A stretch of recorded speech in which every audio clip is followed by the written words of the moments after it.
बिस्मिल्लाहिर्रहमानिर्रहीम, अस्सलाम वालेकुम। मैं हूँ इसार राना और Isar Rana YouTube channel, special YouTube channel पे आपको खुशामदीद कहता हूँ और Isar Rana official Facebook page पे भी आपको खुशामदीद कहता हूँ।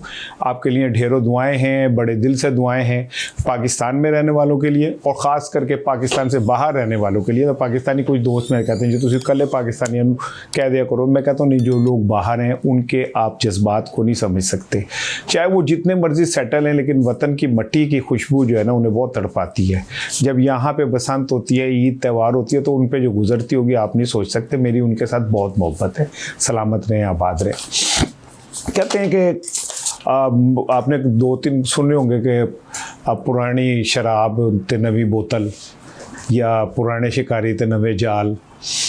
ये एक और भी है, लेकिन मैं वो कहना नहीं चाहता कि वो कौन बोलता है तो क्या फाड़ के बोलता है, वो नहीं कहना चाहता। लेकिन शुक्र है आप सबको मुबारक हो, बहुत ढेर मुबारक जी। मिठाई वंडो, अज छज पताशे वंडो, मैं कैदी कर लिया माई नू। अज मेरे मियाँ नवाज शरीफ साहब को बोलने की इजाज़त मिल गई है। बल्ले बल्ले भाई, मुबारक हो यार। मियाँ साहब जो है एक अरसे बाद बोले हैं, कसम से बड़ा खुशी हो रही है। ऐसा लग रहा है जैसे एक अरसे बाद किसी बच्चे को थोड़ा सा स्पेस मिल गई हो। आज उन्होंने बोले तो गज के बोले, बड़ा खुश था। मैं कह लो जी साढ़े मियाँ साहब, साढ़े मियाँ दे नारे वजनगे, भावें कित्थे वजनगे, पता नहीं कित्थे वजनगे, लेकिन हुआ क्या, उन्होंने बोलिया तो मैं कहना सर फड़ के बह गया कि यार मैं तो समझता मियाँ साहब मैच्योर हो गए होंगे, बड़े हो गए होंगे, को हकीकत पसंद हो गए होंगे। मियाँ साहब तो उतने खड़े ने तो वो तुमकी तो सारी बातें वही हैं। आप ज़रा सुने, ज़रा बातें सुने मियाँ साहब की। ऐसा लगता है कि वो जो उनकी ख्वाब था ना चौथे बार वज़ीर आज़म बनने का, और वो तकरीर उन्होंने लिखी थी, वो लिखी रह गई थी। अल्लाह जन्नत नसीब करे उनके स्क्रिप्ट राइटर को, उनका इंतकाल हो गया सदीकी साहब का। तो वो लगता है कि किसी ने निकाल के उसमें को थोड़ी सी आगे पीछे लफ्ज़ करके का पाइन ऐही पढ़ दी, उनका साढ़ा की है। दरवेश लोग हैं, हम खुद पढ़ देते हैं, तो उन्होंने वो पढ़ दी। अब पढ़ने के बाद कहते हैं जी कुछ चौंधे चौंधे ज़रा कुछ मतलब मैं कह क्लास के ज़रा शशके वाले जुमले उनके सुने। कहते हैं जी आपने फितने, झूठ, बदतहजीबी, गालम गलोच और फितने को शिकस्त दी है। किन्होंने? जो अभी ये ज़िमनी इंतखाबात में जीते। माशाल्लाह, बहुत मुबारक हो जी, बड़ी शिकस्त दी आपने, क्या बात है। आप खुद ही दरवाजे पे मैंने दस्तक दी, खुद ही लड़का सब मैं निकला, कल ही लड़े, कल ही जीते थे, कल ही शिकस्त देती। बल्ले जी बल्ले, थोड़ी लड़ाइयाँ दे, क्या बात है।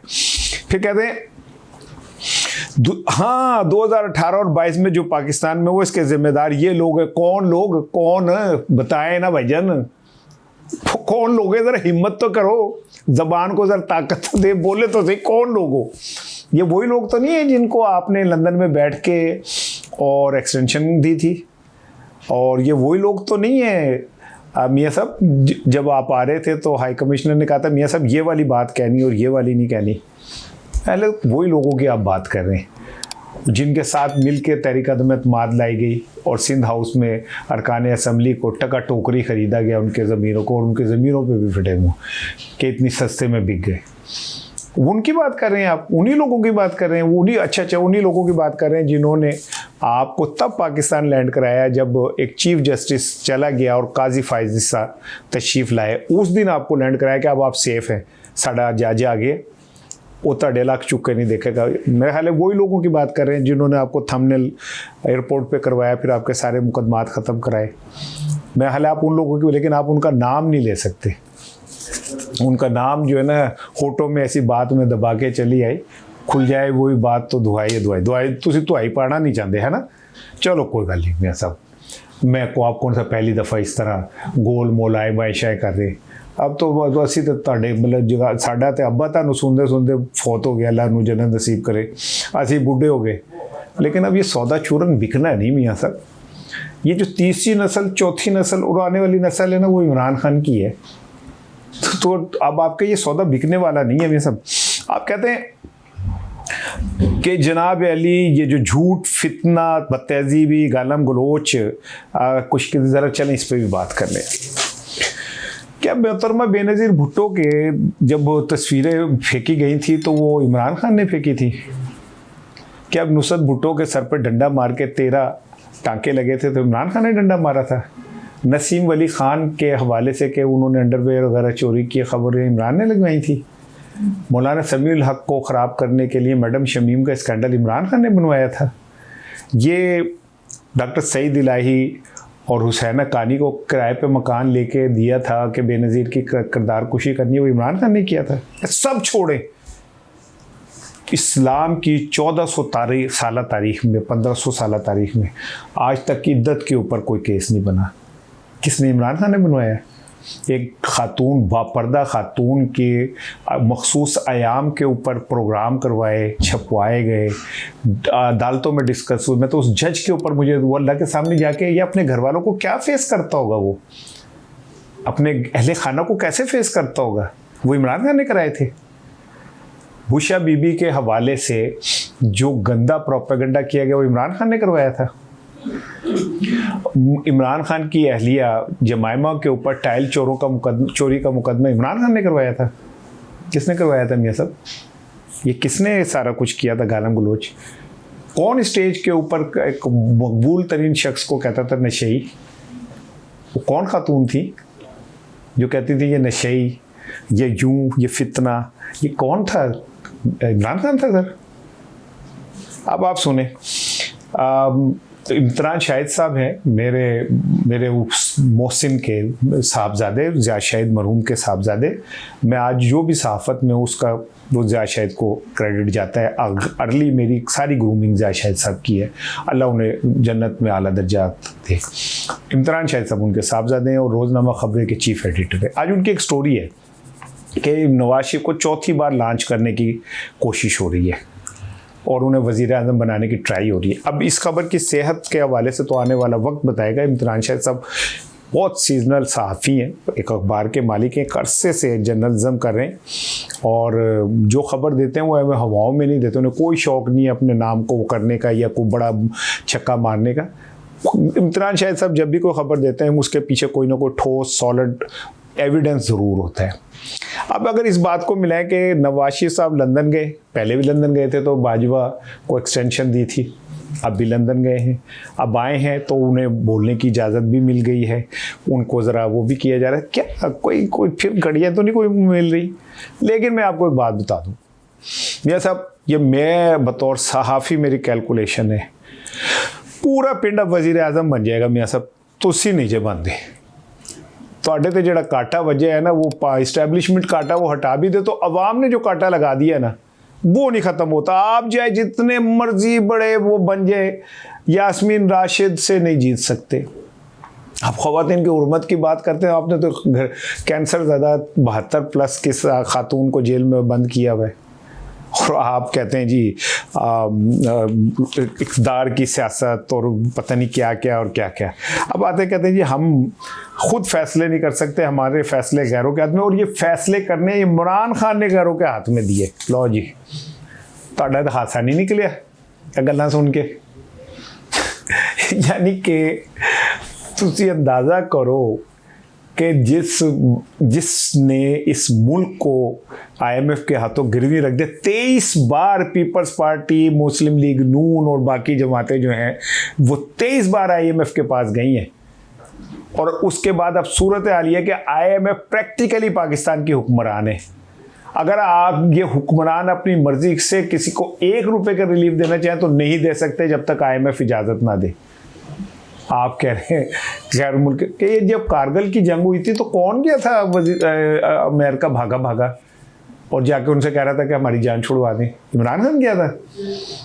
ये जो आपको कैद हुई तो 10 साल आप जेल में थे तो अचानक 10 साल का मुआहदा करके सऊदी अरब आपको लेके गया। इमरान खान ने गैर कुव्वतों को फैसले की कुव्वत दी हुई है।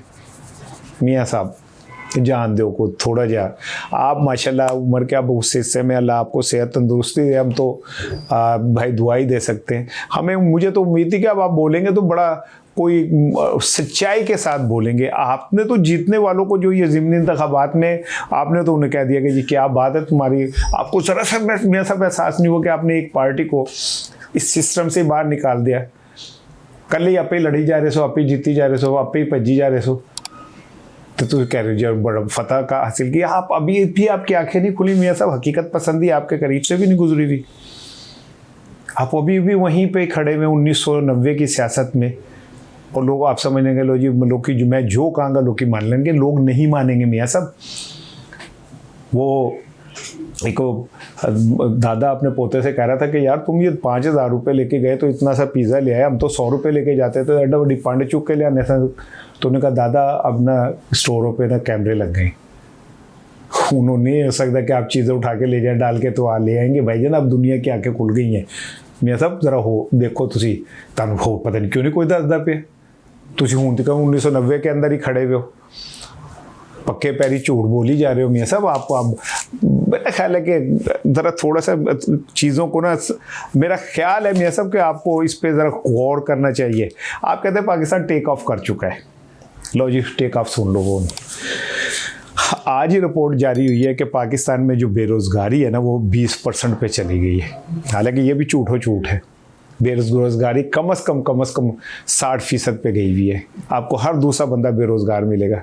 तो आप कह रहे हैं पाकिस्तान टेक ऑफ कर चुका है। IMF कह रहा है पाकिस्तान बढ़ गया फाइनेंशियली, कह रहा 553 अरब रुपए की जिसमें मुल्क के अंदर करप्शन हुई हो वो टेक ऑफ कर सकता है मियाँ साहब। IMF तो कह रहा है कि 12 करोड़ से, वर्ल्ड बैंक कह रहा है 12 करोड़ से ज़्यादा लोग जो है ख़ता गुर्बत में जा चुके हैं। आप कह रहे हैं पाकिस्तान टेक ऑफ कर गया है। आपका वज़ीर ख़जाना कहता है कि जी हमारे पास तो, हम तो सूद की अदायगियाँ करने के काबिल नहीं है।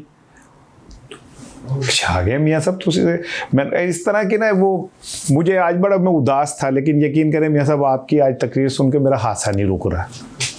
अच्छा, और चलते चलते अब आप सुन लें जी, लाहौर में आपको याद होगा परिंदा मार्केट पे ऑपरेशन, वो बहुत लोग चीखे। कहते हैं कि उस सुबह ऑपरेशन के अंदर वो परिंदे जो थे उनको भी बुलडोज़रों ने ख्याल नहीं किया और उनके चीखना चिल्लाना भी किसी ने नहीं सुना। जो as reported, I am talking to you, के रिपोर्ट के मुताबिक ना तुसी चिड़ियाँ छड़ियाँ, ना कावां छड़ियाँ, ना गावां छड़ियाँ। और अब कहा जा रहा है जी नीला गुंबद की बहाली का अमल शुरू हो गया है। नवाज शरीफ साहब ने मंगल के दिन वहाँ का दौरा किया, उन्हें हाईली प्रोटोकॉल दिया गया और उसके बाद जनाब अली सड़कें बंद हो गई, गलियाँ सुंजी हो गया। कहा जाता है कि मियाँ साहब गए नीला गुंबद, और नीला गुंबद के इर्द जो दुकानें हैं उन्हें साफ़ करके नीला गुंबद को बहाल करने का मंसूबा है। ठीक है मियाँ साहब, आप कौमी असासों वो हेरिटेज उसके चेयरमैन हैं और असासों की हिफाजत आपसे ज़्यादा कोई नहीं कर सकता। काश आपने पाकिस्तानी कौम को भी असासा समझा होता और इस कौम के बच्चों को भी असासा समझा होता तो शायद हम भी महफूज आते हैं। कहा यह जा रहा है कि वहाँ पे दुकानें ख़त्म कर दी जाएंगी, मालकान को उसके पैसे दे देंगे, लेकिन जो वहाँ पे मज़दूर काम करते थे, जो दुकानों पे काम करते थे, उन्हें तो कुछ नहीं मिलेगा, वो तो बेरोज़गार हो जाएंगे बड़ी तादाद में। आप सिर्फ चूँकि आप शबाब लाहौर कुछ सोना नज़र आना चाहिए, लाहौर लोगों के पेट से नज़र आना चाहिए मियाँ साहब। लोग की भुखे मर जान, भुखे बटेरे चीका मार दे रहे हैं तो उसे बल्ले बल्ले कर दे रहो वो। और अगर कहो जी इस तरह लाहौर ऐसे खूबसूरत नहीं होगा, लाहौर तो तब खूबसूरत होगा जब लाहौर में रहने वालों के पेट भर जाएंगे। वो लोग, मैं अभी एक क्लिप देख रहा था पब्लिक टीवी के ऊपर, बेलम लड़का बड़ा मेहनती, वो एक वर्कर का वहाँ कर रहा था जो वहाँ काम करता है, कहता है मैं तो मरियम साहिबा आपका वर्कर हूँ, लेकिन ये जब ख़त्म हो जाएंगी तो मेरे तो मालकान ने मुझे कुछ नहीं दिया, वो तो कहीं और दुकानें ले लेंगे, मैं तो भूखा मर जाऊँगा, मैं कहाँ जाऊँगा, मेरे बच्चे कहाँ जाएंगे। तो मैं ना मेरे को ऐसा कोई जवाब है ना ਤੁਹਾਡੇ ਕੋਲ कोई जवाब है ना उन्होंने कोई जवाब है जिन्होंने सब कुछ करना सी। मैंने जो आपसे सुबह का मेरा वीलॉग है वो बहुत इंपॉर्टेंट है। इमरान खान के लिए क्या प्लानिंग हो रही है, किस जेल में मुंतकिल किया जाएगा, और एक ऐसी ब्रेकिंग है कि ये आप समझ लें जी मच चले जाएंगे, पिंडी जेल चले जाएंगे। मेरे पास इससे बड़ी खबर है, मैं वो सुबह के वीलॉग में आपसे करूँगा। अस्सलाम वालेकुम।